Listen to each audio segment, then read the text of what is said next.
नमस्कार दोस्तों, आपके अपने YouTube चैनल विवेकानंद गुरुकुल में आपका बहुत बहुत स्वागत है। आज हम HCF एलसीएम के बारे में पढ़ेंगे। तो पहले अपन ने उसका बेसिक किया था, अभी हम कुछ आगे क्वेश्चन करेंगे। तो सबसे पहले आता है कि वह छोटी से छोटी संख्या, वह छोटी से छोटी संख्या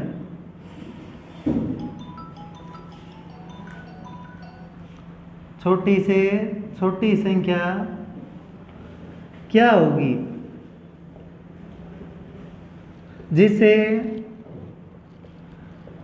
12, 16, 18 तथा 30 से भाग देने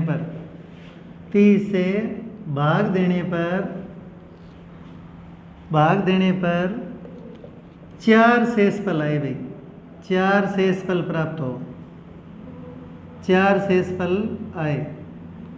तो देखिए भाई, छोटी से छोटी संख्या आपसे क्या पूछा है, वह छोटी से छोटी संख्या।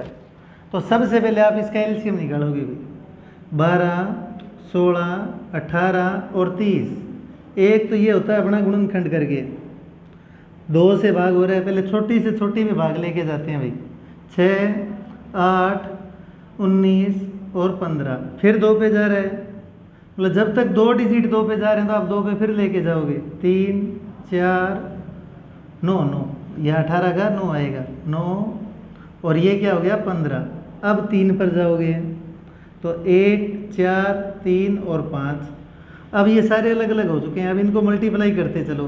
2 दूनी 4, 4 तिये 12, 12 5 60, 60 तिये 180, 180 चौके 720। अब बात क्या है कि वह छोटी छोटी संख्या क्या होगी जिसे 12, 16, 18 तथा 30 से भाग देने पर 4 शेषफल आए। तो 4 शेषफल आए तो सीधी सी बात है, अब शेषफल 4 कब आएगा, जब इसमें 4 क्या कर दोगे आप प्लस, तो वो संख्या क्या होगी 724। अगर वो और कुछ शेषफल बोलता तो उतना ही फिर जोड़ देते, क्योंकि 720 तो 12 से भी भाग हो जाएगा, 16 से भी भाग हो जाएगा, 18 से भी भाग हो जाएगा और 30 से भी हो जाएगा। लेकिन 4 जोड़ोगे तब ये क्या होगा, इनसे पूरा भाग नहीं होगा और शेषफल क्या आएगा आपका 4 आएगा। इसी तरीके से आगे है, जैसे कि अपने को दिया हुआ है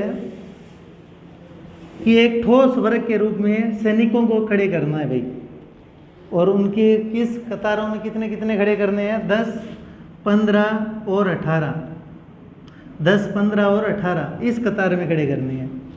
एक मेथड तो भी आपको मैंने सिखाया था टुकड़े करके।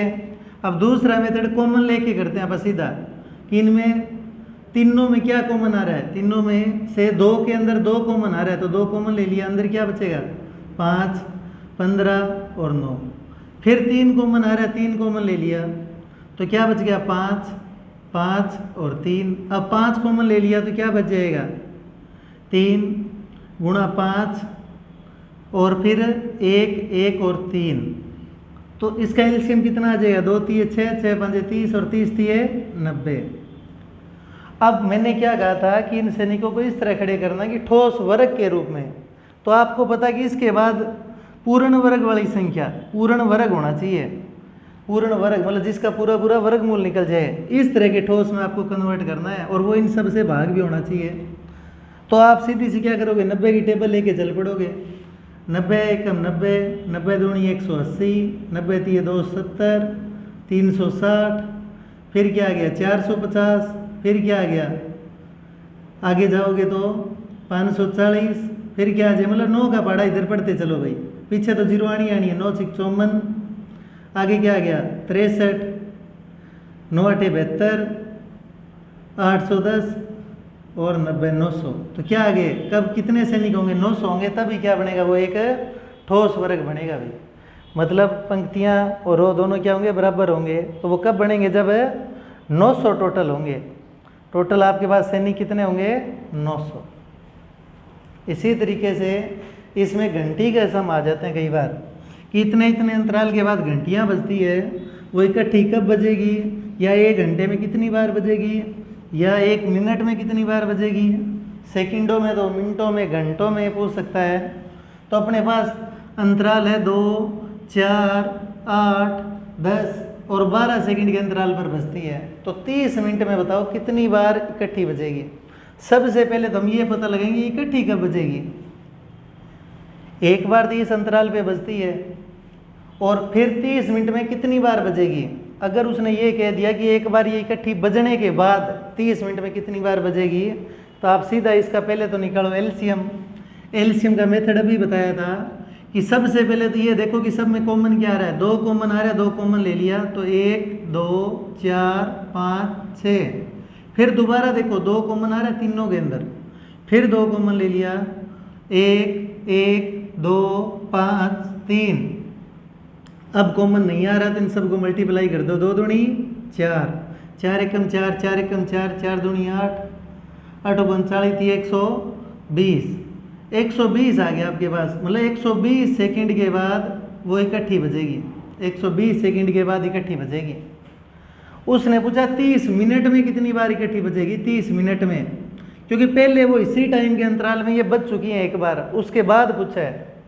तो 120 सेकंड की कितनी मिनट बन गई, 2 मिनट, हर 2 मिनट के बाद इकट्ठी बजेगी। तो 30 मिनट में कितनी बार इकट्ठी बजेगी, 15 बार। 30 मिनट में कितनी बार इकट्ठी बजेगी, 15 बार, क्योंकि उसने कहा है कि पहले ये बज चुकी हैं इकट्ठी। अगर ये ना बोलता कि पहले इसका ये बजने का टाइम हो चुका है, पहले ना बोलता तो हम 1 प्लस भी करते, लेकिन अब इसने कह दिया है कि वो पहले इकट्ठी बज चुकी है इस अंतराल पे। उसके बाद बताइए कि 2 मिनट में इकट्ठी कितनी बार बजेगी, वो 1 मिनट में इकट्ठी कितनी बार बजेगी। तो ये 2 मिनट के बाद इकट्ठी बजती है, तो 30 मिनट में कितनी बार इकट्ठी बजी, 15 बार। इसी तरीके से अगर आगे और आ जाए, इसी का एक उदाहरण और लेते हैं कि 8 12 15 और 18 सेकंड के अंतराल पर बजती है, तो 1 घंटे में कितनी बार इकट्ठी बजेगी। तो सबसे पहले एलसीएम निकालेंगे इसका भी। तो 2 के पहाड़े पे 2 कॉमन आ गया तो क्या बच गया, 4 6 15 और 9। फिर 2 कॉमन आ रहा है तो एक बार 2 और कॉमन लेंगे, 2 3 15 और 9। अब 2 तो कॉमन आ नहीं रहा, अब 3 कॉमन आ रहा है, तो आप 3 कॉमन लोगे तो क्या बचेगा पीछे, 1 3 तो कॉमन आ गया, 2 का तो 2 रहेगा, 3 कॉमन आ गया तो क्या बच गया 1, यहाँ से क्या आ गया 5 और यहाँ 3। अब इनको मल्टीप्लाई करो, 2 3 6, 6 दूनी 12, 12 5 60, 60 3 180, 180 सेकंड के बाद ये इकट्ठी बजेगी। और अपने पास 1 घंटे में पूछा है, 1 घंटे में वही कंडीशन यहाँ है कि वो पहले इकट्ठी बज चुकी है भाई। 1 घंटे में ये जो पहले टाइम दिया इसमें एक बार इकट्ठी बज चुकी हैं। 180 सेकंड का मतलब 2 मिनट, चाहे आप ऐसे कीजिए 180 सेकंड की 180 सेकंड 1 घंटे में कितनी होती है सेकंड, तो 36 हो जाएगी, क्योंकि 1 घंटे में मिनट 60 और 1 मिनट में 60 सेकंड, तो 60 को 60 से गुणा किया तो कितना आ गया 3600। तो 3600 को इससे भाग करो तो कितनी बार इकट्ठी बजी, फिर है 20 बार। पुनः इकट्ठी कितनी बार बजी, 20 बार। इसी तरीके से आगे कि साइकिल सवार है अपने पास 4, उन्होंने 11 बजे चलना शुरू किया भाई, या इसी तरह लगा लो भाई 4 घंटियाँ हैं, कुछ भी लगा लो, चाहे कोई भी बात इस तरह की इकट्ठे की आती है। दोबारा इकट्ठा कब होगा, ये कब होगा, तो आपको हमेशा क्या निकालना है, एलसीएम निकालना है। 4 6 8 और 14, ये 12 बजे इकट्ठी बजी थी। दोबारा बताओ इकट्ठी कब बजेगी, ये टाइम बताना है। 12 बजे इकट्ठी बजी थी ये घंटियाँ, 12 बजे, उसके बाद दोबारा बताना है कब इकट्ठी बजेगी। तो सबसे पहले आप इसका एलसीएम निकालोगे, तो 2 कॉमन आया तो 2 3 और क्या आ गया 9 और 7, फिर 3 कॉमन ले लिया तो अंदर क्या बच गया 1 1 दिए तो 2 आएगा ही आएगा, 3 का 1 आएगा, ये 3 और ये 7। अब इनको मल्टीप्लाई करो, 2 3 6, 6 दूनी 12, 12 3 36, 36 7 या 7 3 21 दूनी 42, 42 दूनी 84 और 84 3 और 3 8 24 और 1 25। 252 सेकंड के बाद इकट्ठा टाइम आएगा। 252 सेकंड में कितनी मिनट बन जाएगी, देखो 252 सेकंड की मिनट बनाओगे, 60 से भाग करोगे तो 240 का तो हिसाब किताब पूरा हो गया कि 4 मिनट बन गई, और 7 में कितनी आ गई 12 सेकंड। 60 से भाग करोगे तो 4 मिनट और 12 सेकंड बाद इकट्ठी बजेगी, 4 मिनट और 12 सेकंड। तो 12 बजे हुए थे तो टाइम क्या हो जाएगा 12 बजकर 4 मिनट और 12 सेकंड। 12:04 और 12 पर वो दोबारा इकट्ठी बजेगी भाई। अब हम इससे हटकर करते हैं कुछ, कि जिस तरह आपको दे दिया जाए कि किसी दो संख्याओं का लघुत्तम समावर्तक महत्तम समावर्तक का इतना गुणा है, संख्याओं का जोड़ इतना है, या संख्या ये है, दूसरी संख्या बताइए, इस तरह। तो दो संख्याओं का लघुत्तम समावर्तक है, वो महत्तम समावर्तक का 28 गुणा है भाई। लघुत्तम समावर्तक है वो महत्तम समावर्तक का 28 गुणा है। लघुत्तम समावर्तक महत्तम समावर्तक का 28 गुणा है। तो इस चीज़ को हम ये लिख सकते हैं, 28 गुणा है तो महत्तम समावर्तक के गुणा में क्या लगा देंगे, 28। और दूसरा दे दिया कि लघुत्तम समावर्तक और महत्तम समावर्तक इन दोनों का प्लस है, वो भी दिया हुआ है। वो दिया हुआ है अपने को 1740 है। और एक संख्या भी दी हुई है, एक संख्या, जो एक संख्या है वो अपनी कितनी है, 240 है। तो दूसरी संख्या बताओ भाई क्या है, एक संख्या 240 है, दूसरी संख्या बताओ। तो सबसे पहले आप लोग यहीं से शुरू करोगे भाई, लघुत्तम समावर्तक का पता लग जाएगा महत्तम समावर्तक से, तो लघुत्तम समावर्तक की वैल्यू यहाँ पुट कर देंगे, यहाँ से पता लग जाएगा महत्तम समावर्तक का। जब लघुत्तम और महत्तम दोनों आ जाए, तो अपन पहले भी सवाल किए थे पिछली वीडियो में, लघुत्तम समावर्तक गुणा में महत्तम समावर्तक बराबर पहली संख्या गुणा दूसरी संख्या, पहली संख्या गुणा दूसरी संख्या, ये किया था। तो वही बात यहाँ आएगी। तो सबसे पहले हम पहुँचते हैं इसी पॉइंट पर, लघुत्तम समावर्तक बराबर महत्तम समावर्तक गुणा कितने गुणा कहा था, 28 गुणा, तो 28 से गुणा कर देंगे भाई। लघुत्तम समावर्तक की जगह हम क्या लिखेंगे, 28 महत्तम समावर्तक प्लस 1 महत्तम समावर्तक, ये है, बराबर है 1740। तो एक महत्तम समावर्तक की वैल्यू क्या आ जाएगी, देखो 28 और 1 29 महत्तम समावर्तक हो गए भाई। तो यहाँ से एक महत्तम समावर्तक की वैल्यू आ जाएगी, 29 से भाग करना है, 1740 को 29 से भाग करो, तो 29 से भाग करो तो किस पे जाएगा, देखो यहाँ 9 है, 9 के पढ़े में 6 पे जाके आता है, ये 6 पे पूरा जाएगा, तो क्या आ जाएगा, महत्तम समावर्तक 60 आ गया भाई। महत्तम समावर्तक कितना आ गया आपका, 60। महत्तम समावर्तक आपका 60 है। अब आप लघुत्तम भी निकाल सकते हो, क्योंकि उसने लघुत्तम समावर्तक क्या कहा है, महत्तम समावर्तक का 28 गुणा है, तो इसकी जगह हम क्या लिख सकते हैं, 60 गुणा 28। और गुणा में महत्तम समावर्तक कितना है अपना, महत्तम समावर्तक अभी निकाला है, कितना है गुणा में 60, बराबर एक संख्या कितनी है, ये 240, तो दूसरी संख्या अपने आप आ जाएगी। बस इसको सोल्व करना है, दूसरी संख्या। तो 60 से सीधा पहले 60 से डिवाइड कर दो, 60 गुणा 28, ये 60 उधर जाके 240 बटा में 60 हो गया भाई। तो ये क्या आ गया, 4, ये 4 इधर ले आओ, गुणा में दूसरी संख्या, चाहे एक्स लिख दो, वाई लिख दो, जो भी आपकी मर्जी। तो ये 4 इधर आके भाग होगा, 60 को 4 से भाग करोगे, 28 से मल्टीप्लाई करोगे, वो आपकी वाई की वैल्यू मतलब दूसरी संख्या आ जाएगी। 15 से 15 8 120 की 0 हासिल 12, 15 दूनी 30 और 12 420, तो दूसरी संख्या आपकी 420 है भाई। दूसरी संख्या कितनी है आपकी, 420। यही सेम एक और एग्जांपल करते हैं कि लघुत्तम समावर्तक महत्तम समावर्तक का 10 गुणा है, बस यही चेंज करना है। लघुत्तम समावर्तक और महत्तम समावर्तक दोनों का जोड़ है वो 330 है, दोनों का जोड़ 330 है, और एक संख्या दी हुई है, वो आपको दी हुई है 60। एक संख्या है वो कितनी आपकी, 60 है भाई। दूसरी संख्या बताओ, एक संख्या 60 है, दूसरी संख्या बताओ। तो अब यही करेंगे सेम इसी तरीके से, मतलब ये बेसिक क्लियर होगा तभी ये काम चलेगा भाई। और बेसिक यही था कि लघुत्तम समावर्तक गुणा महत्तम समावर्तक बराबर पहली संख्या गुणा दूसरी संख्या। अब यहाँ से आगे वही सम बन जाएगा, दोबारा देखो। अब हम महत्तम समावर्तक निकाल देंगे, महत्तम आने के बाद लघुत्तम आ जाएगा, और दोनों आने के बाद यहाँ एक संख्या दी हुई है, दूसरी अपने आप आ जाएगी।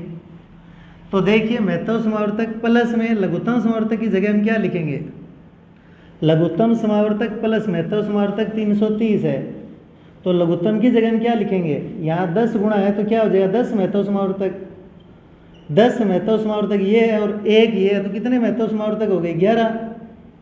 11 महत्तम समावर्तक की वैल्यू 330 है, मतलब महत्तम समावर्तक को 11 से गुणा करो 330 आता है। तो सिंगल महत्तम समावर्तक की वैल्यू कितनी है फिर 11 से भाग करो भाई, तो क्या आ जाएगा महत्तम समावर्तक है 30 आ जाएगा। महत्तम समावर्तक यदि 30 है तो लघुत्तम समावर्तक क्या है, इसका 10 गुणा है तो 10 गुणा 30 है। और पहली संख्या कितनी है 60 है, तो दूसरी कितनी होगी, उसकी जगह वाई एक्स जो भी लिखना है कुछ भी लिखो, वाई लिख देते हैं। तो क्या होगा 10 गुणा ये 900 हो गया मान लो, और बटा में 60 हो गया, तो ये दूसरी वैल्यू अपने आप आ जाएगी, 0 से 0 गई 15, तो दूसरी संख्या कितनी आ गई आपकी 150। दूसरी संख्या वो कितनी होगी आपकी 150 होगी। एक और देखते हैं कि अपने को दिया हुआ है कि जो लघुत्तम समावर्तक है वो महत्तम समावर्तक का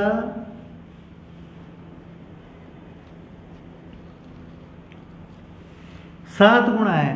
लघुत्तम समावर्तक है वो महत्तम समावर्तक का 7 गुणा है भाई, लघुत्तम समावर्तक है वो महत्तम समावर्तक का 7 गुणा है, और इन दोनों का जोड़ 56 है। लघुत्तम समावर्तक और महत्तम समावर्तक का जोड़ 56 है, और एक संख्या 14 है, तो दूसरी बताओ क्या होगी, एक संख्या 14 है, दूसरी बताओ क्या होगी।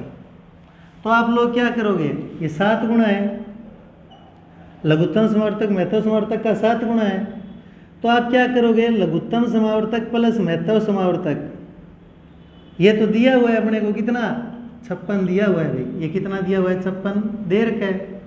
लघुत्तम और महत्तम समावर्तक का 7 गुणा है, तो 7 महत्तम समावर्तक ये हो गया और 1 महत्तम समावर्तक ये हो गया, तो 8 महत्तम समावर्तक 56 के बराबर है। तो सिंगल महत्तम समावर्तक किसके बराबर है, अकेला महत्तम समावर्तक 7 के बराबर है। 56 को 8 से भाग किया तो क्या आ गया 7, महत्तम समावर्तक की वैल्यू 7 है, और ये भी क्या आएगा 7 गुणा 7 बराबर पहली संख्या कितनी है 14, तो दूसरी संख्या क्या आ जाएगी, दूसरी की जगह वाई एक्स जो भी लिखना लिख दीजिए।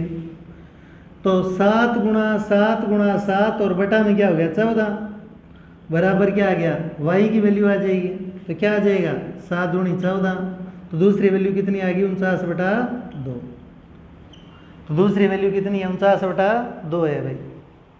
ठीक है, क्योंकि अपन भिन्न के अंदर भी करके देखे थे सम, तो वहाँ भी इसी तरीके से आया था।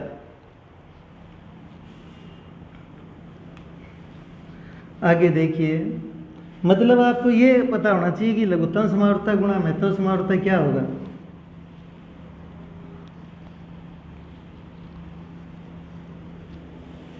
आगे अपने को दिया हुआ है कि दो संख्याओं के लघुत्तम समावर्तक और महत्तम समावर्तक का गुणनफल, महत्तम समावर्तक और लघुत्तम समावर्तक का गुणनफल है, या दो संख्याओं का गुणनफल है, एक ही बात है, किसके बराबर है 2352, और अपने को दिया हुआ है महत्तम समावर्तक 14 है, महत्तम समावर्तक है 14 है। तो बताओ कितने युग्म संभव है, दो संख्याओं का गुणनफल भी इतना ही होगा जितना महत्तम समावर्तक और लघुत्तम समावर्तक का होता है। महत्तम समावर्तक यदि 14 है तो बताओ कि उन संख्याओं के युग्म कितने संभव है, कितनी संख्याएं संभव है। तो इसका हमेशा क्या करते हैं कि जो आपको दिया हुआ है गुणनफल है तो आप गुणा कीजिए, 14x गुणा 14y बराबर महत्तम समावर्तक हमेशा मल्टीप्लाई होता है, आपको बताया था ना रेशो के अंदर। यहाँ जो भी रेशो होगा अगर मल्टीप्लाई है मतलब गुणा है तो गुणा करनी पड़ेगी रेशो को, प्लस है तो प्लस करना पड़ेगा, माइनस है तो माइनस करना पड़ेगा। गुणनफल दिया हुआ है तो 2352 हो गया। तो अब क्या होगा 14 को 14 से गुणा करो तो कितना आता है 256, 256xy, मतलब ये रेशो आ जाएगा आपका 2352। एक्स वाई बराबर क्या आ गया 2352 को किस से डिवाइड करना है 256 से। तो अब देखो किस पे जा रहा है ये 2352 बाई में 256, 6 के बड़े पर 7 पर ही आएगा लगभग ये 256 7 2352, 14 14 256 होता है, 196 होता है, 196 होता है, क्योंकि 15 का 225 होता है तो 196 डिवाइड किससे करना है 196 से करना है। 196 से डिवाइड करो तो कितना आएगा देखो 2352 को 196 से डिवाइड करो 196 एकम 196, क्या बच गया? 15 में 6 गए 9, 12 में से 9 गए 3, यहाँ आ गया 2, अब 2 पर पूरा जाएगा तो क्या आ गया? 12 आ गया। एक्स वाई मतलब गुणा करें तो कितना आ रहा है? 12। 12 के पेयर बना लो भाई, क्या क्या बनेंगे? वो युग्म संभव है, 1 और 12, 3 और 4, और तो कोई बनता नहीं क्योंकि इसका 1 और 12, 3 और 4 बनेगा। तो कितने युग्म संभव है? 2 युग्म संभव है, जिनके महत्तम समावर्तक और लघुत्तम समावर्तक गुणनफल इतना आएगा, महत्तम समावर्तक 14 आएगा। इसी तरीके से अगर आपको दे दिया जाए कि महत्तम समावर्तक तो 14 है भाई, महत्तम समावर्तक 14 है और 2 गुणनखंड दे रखे हैं 23 और 52, तो बताइए बड़े वाली संख्या कौन सी है? मतलब उसके युग्म है, गुणनखंड है, फैक्टर है, वो क्या है? 23 और 52 है। बड़ी संख्या बताइए, तो महत्तम समावर्तक में क्या करोगे? इसको बड़ी से गुणा कर दो तो बड़ी संख्या आ जाएगी, और छोटी से गुणा कर दो तो उसका ये महत्तम समावर्तक से छोटी से गुणा करते उसकी छोटी संख्या आ जाएगी।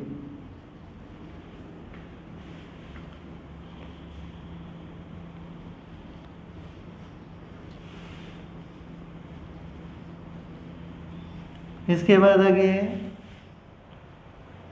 अपने को दिया हुआ है योग। अब की बार 2 संख्याओं का योग दिया हुआ है 216 है, और महत्तम समावर्तक 27 है, महत्तम समावर्तक है 27।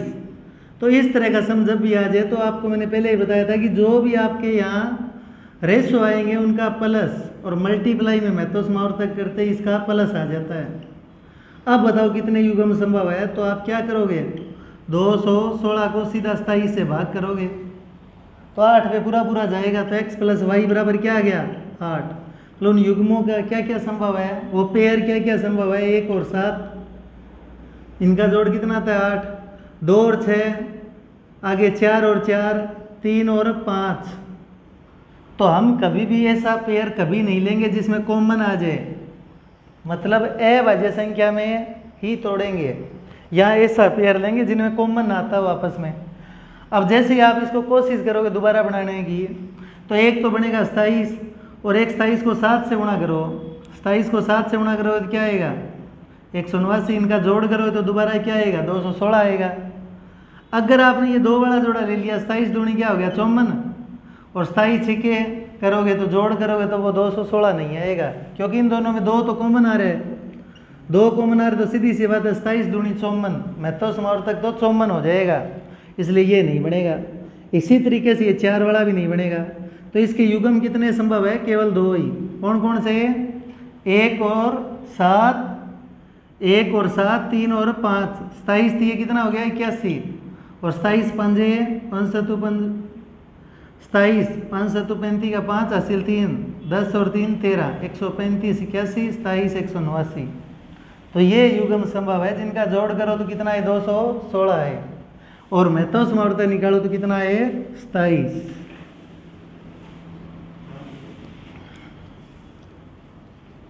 इसके बाद आगे आता है कि आपको कोई मापक दे दिए 145, 203 और 377 ड्रम है, मान लो ड्रम है जिनके अंदर इतने इतने लीटर तेल आता है या दूध आता है, कुछ भी बोल दे।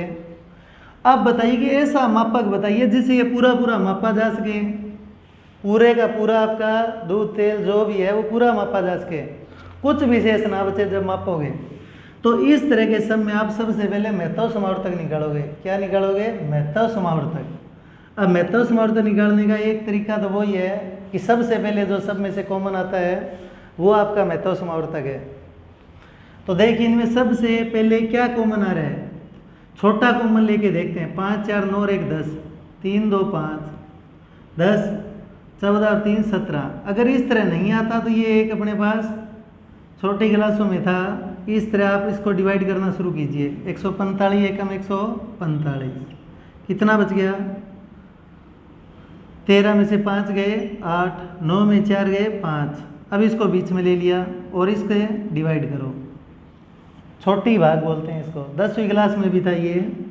2 पे जाएगा तो क्या आएगा? 2 8 16, 10 और 1 11, क्या बच गया? 5 में 6 गया 1, और यहाँ क्या बच गया? 3 31। अब यहाँ आ गया 58। अब फिर किस पे जाएगा? 1 पर, तो क्या बच जाएगा? 7 27, ये तो बिल्कुल ही छोटा आता जा रहा है, ये तो 4 ही आ गया, तो इतना छोटा मापक तो नहीं होगा भाई इसका। 145, 203 और 377, ये 3 मापक दिए हुए हैं।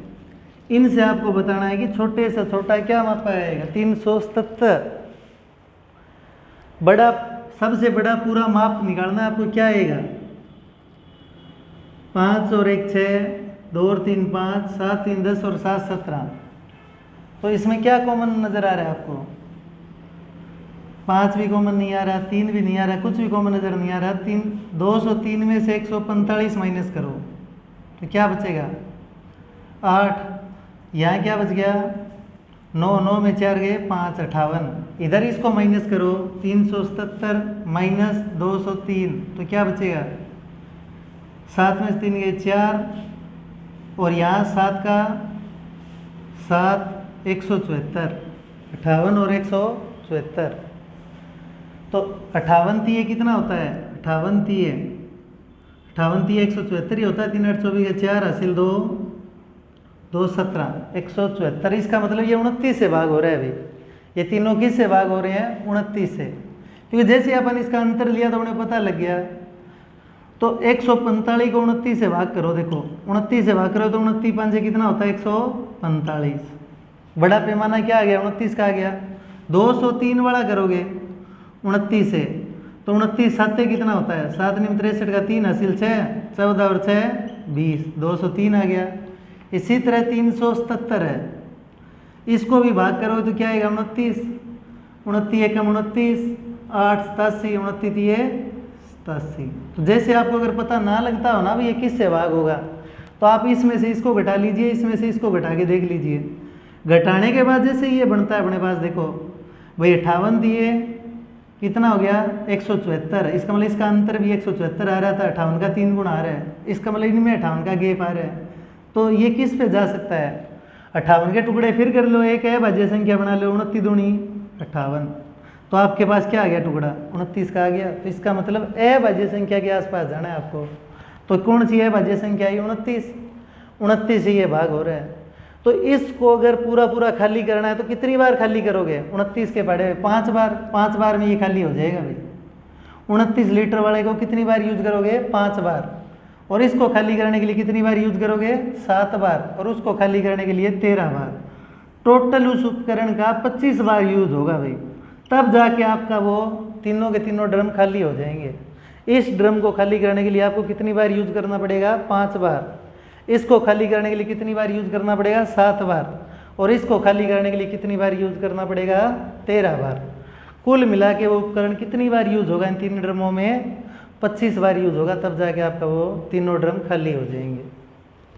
अब कई बार शेष वाले सम आ जाते हैं, भाई कितना शेष बचेगा, इससे भाग करें उससे भाग करें, इतना शेष बचता है या इतना। तो देखिए 122 और 243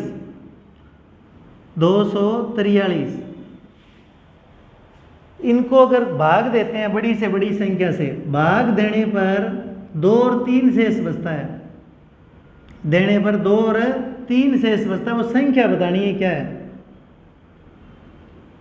अगर इसको उस संख्या से भाग दें तो 2 शेष बचता है, और उसी संख्या से इसको भाग दें तो 3 शेष बचता है। जो शेष बचता है वो घटा लीजिए पहले, क्या बच गया 120, और 243 में से भी क्या घटा लीजिए 3, तो क्या बच गया 240। अब आपको अपने आप ही पता लग रहा है कि ये दोनों में कॉमन क्या रहा है 120। तो मतलब अगर 120 से भाग करोगे आप तो क्या आ जाएगा, यहाँ 2 शेष बच जाएगा और यहाँ 3 शेष बच जाएगा, क्योंकि 120 एकम 120 तो 2 शेष बच गया, और 120 दूनी 240 तो 3 शेष बच गया, तो 2 और 3 शेष आपका आ जाएगा। इसी तरीके से आगे कि 18, 27 और 36 से भाग देते हैं। 36 से भाग देने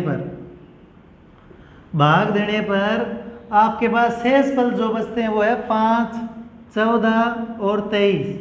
तो इस सवाल में क्या खासियत रहेगी कि जो शेष बचा है और जो आपकी मुख्य संख्या है उनमें अंतर सेम आएगा। अंतर सेम कितना रहा देखिए, घटाइए इनको आपस में। 18 में से 5 गए तो क्या बच गया 13, 27 में 14 घटाया तो क्या बच गया 13, 36 में 23 घटाया तो क्या बच गया 13। तो अब आप लोग क्या करोगे, इसका एलसीएम निकाल लो भाई। इसका जो आपको मुख्य संख्या दी थी कि जिससे भाग देने पर ये शेष बचते हैं, तो आप क्या करोगे 18, 27 और 36 का एलसीएम निकालोगे। सबसे पहले अपने नजर आ रही है 3 पे भी जा रहे हैं, 9 पे जा रहे हैं, बड़ी से बड़ी संख्या 9 पे जा रहे हैं, सीधा पता लग रहा है। तो अंदर क्या बचेगा 2, 3 और 4, फिर क्या कॉमन आ रहा है 2 और कॉमन आ रहा है, 2 और कॉमन लेते हैं, अंदर क्या बचेगा ये बचेगा, इनको मल्टीप्लाई करो, 9 दूनी 18, 18 3 54, 54 दूनी 108। अगर 108 में से ये 13 घटा दिया जाए, 108 में से क्या घटा दिया जाए 13, जो सेम बचता है वो घटा दिया जाए, तो क्या बच गया आपके पास 95। अब 95 को इनसे भाग करके देखो, ये शेष फल आते हैं तो आपका उत्तर सही है, वरना आपका उत्तर रॉन्ग है भाई। तो आपको 95 को 18 से भाग देनी है, तो 18 पंजे क्या हो गया 90, क्या बच गया 5। अगर इसी तरह इस 95 को 27 से भाग करोगे तो 27 थी कितना होता है 81, क्या बच गया 14। और इसी तरीके से आप 95 को 36 से भाग करोगे तो 36 दूनी कितना होता है 72, तो क्या बच गया 23। तो हो गया भाई, सेम जो कंडीशन उसने बोली थी वो सारी क्लियर कर रहा है। तो इसका मतलब आपका आंसर है वो कितना है 95 है वो संख्या। 95 वो संख्या है जिसको अगर 18 से भाग करोगे तो शेषफल 5 बचेगा, 27 से भाग करोगे तो शेषफल 14 बचेगा, 36 से भाग करोगे तो शेषफल कितना बचेगा, 36 से भाग करोगे तो शेषफल 23 बचेगा। वो संख्या आपकी क्या थी 95। इस तरह का कोई सम आ जाए जिसमें इस तरह सेम शेष बचता हो, एलसीएम निकालिए और जो शेष आपका सेम आ रहा था वो आप माइनस कर दीजिए, वही आपकी संख्या है। अब दो संख्याओं का योग 36 है, दो संख्याओं का योग 36 है भाई। दो संख्या है पता नहीं क्या है, लेकिन उनका योग है वो 36 है। लघुत्तम समावर्तक है, महत्तम समावर्तक है। लघुत्तम समावर्तक है वो 105 है और महत्तम समावर्तक है वो आपका 3 है। आपको दोनों संख्याओं के व्युत्क्रमों का योग बताना है। व्युत्क्रमों का योग, रेसिप्रोकल सम।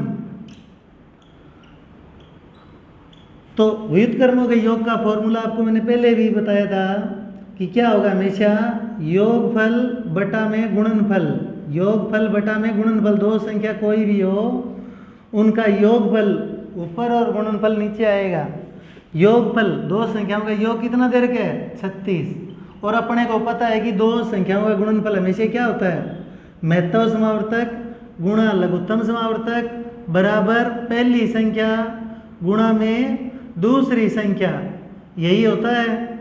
तो महत्तम समावर्तक कितना दे रखे अपने को 3 और लघुत्तम समावर्तक कितना 105। कटता है तो काट दीजिए, 3 पे ये क्या आ गया 12, 12 3 36, 12 बटे में 105 और काट दीजिए, कटता है 3 पे, तो 3 पे कटता है तो काट दीजिए, 3 पे क्या आ जाएगा 4 और ये 3 थी 9, 3 पंजे 15 और नहीं कटता। तो व्युत्क्रमों का योग कितना आ गया 4 बटा 35। व्युत्क्रमों का योग आ गया आपका 4 बटा 35। इसी तरीके से एक साइकिल वाला सम है कि 4 साइकिल धावक 11 बजे अपनी साइकिल लेके निकलते हैं और वो चक्कर लगाते हैं और उनके अंतराल है वो है 6, 10, 14 और 15 सेकंड, और 11 बजे चलना शुरू करते हैं। 11 बजे चलना शुरू करते हैं। अब इसमें क्या क्या पूछा गया है, एक तो ये पूछा गया है कि वो दोबारा कब मिलेंगे, वो इकट्ठे कब मिलेंगे। 6, 10, 14 और 15 सेकंड के अंतराल पे चलते हैं तो वो दोबारा कब मिलेंगे, और हर एक बंदा कितने चक्कर लगाएगा। 11 बजे चलना शुरू करते हैं, ये सेकंड में नहीं मिनटों में आएगा, क्योंकि मिनटों में कवर करेंगे, वो कोई दूरी है उसको। 6, 10, 14 और 15 मिनटों के अंतराल पर चलते हैं। 11 बजे चलना शुरू करते हैं। एक तो ये बताना है कि वो कितने बजे इकट्ठे मिलेंगे और कितने कितने चक्कर लगाएंगे। गोल राउंड में घूम रहे हैं वो, कितने कितने चक्कर लगाएंगे। तो देखिए सबसे पहले एलसीएम निकालने का वही मेथड, 2 कॉमन आ गया, 3, 5, 7 और 15। अब 3 कॉमन आ गया तो 1, 5, 7 और 5। अब 5 कॉमन आ गया तो अंदर क्या बच जाएगा, 1, 1, 7 और 1। अब गुणा करें, 2 तिये 6, 6 5 30, 7 210। 210 मिनट के बाद वो आपस में मिल जाएंगे भाई। ये सवाल मिनटों में है तो 210 मिनट के बाद मिलेंगे। अब 210 मिनट है तो 210 मिनट में कितने घंटे बन जाएंगे? आपको पता है कि 60 मिनट का 1 घंटा होता है, तो 60 × 180, 3 घंटे और 30 मिनट। 11 के अंदर 3 घंटे 30 मिनट जोड़ो, 3 घंटे 30 मिनट के बाद वो आपस में मिलेंगे। 3 घंटे और 30 मिनट, 3 घंटे कब हो जाएंगे? 11, 12, 1, 2, मतलब 2:30 बजे वो इकट्ठे मिलेंगे भाई। और हर एक कितने कितने चक्कर लगा देगा, कितने दूरी पर मिलेगा जैसे बताना हो तो 210 को किस से भाग करोगे? 6 से। 210 को किस से भाग करोगे? 10 से। 210 को किस से भाग करोगे? 14 से। और 210 को किस से भाग करोगे? 15 से। क्योंकि ये पूरा भाग तो हो जाए, क्योंकि अपन एलसीएम निकाला है भाई। तो एलसीएम जब निकालते हैं तो ये पूरा पूरा कंप्लीट डिवाइड हो जाता है।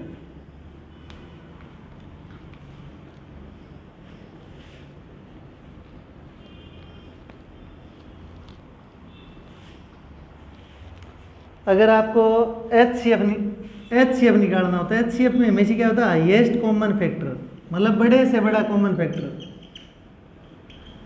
Highest common factor. और एलसीएम के अंदर क्या निकालना होता है? Lowest common multiple, lowest common multiple, multiple. Multiple का मतलब होता है गुणज भाई, गुणज। और फैक्टर का मतलब होता है गुणनखंड। मतलब कहना ये कि सबसे बड़ा गुणनखंड निकालना हो तब तो आपको निकालना है एचसीएफ, और जब सबसे छोटा गुणज निकालना हो, कॉमन गुणज निकालना हो, तब आपको निकालना होता है एलसीएम। तो ये आज आपने एचसीएफ और एलसीएम के बारे में पढ़ा। कहीं समझ में ना आया तो कमेंट करके ज़रूर बताएं। Thank you. जय हिंद, जय भारत।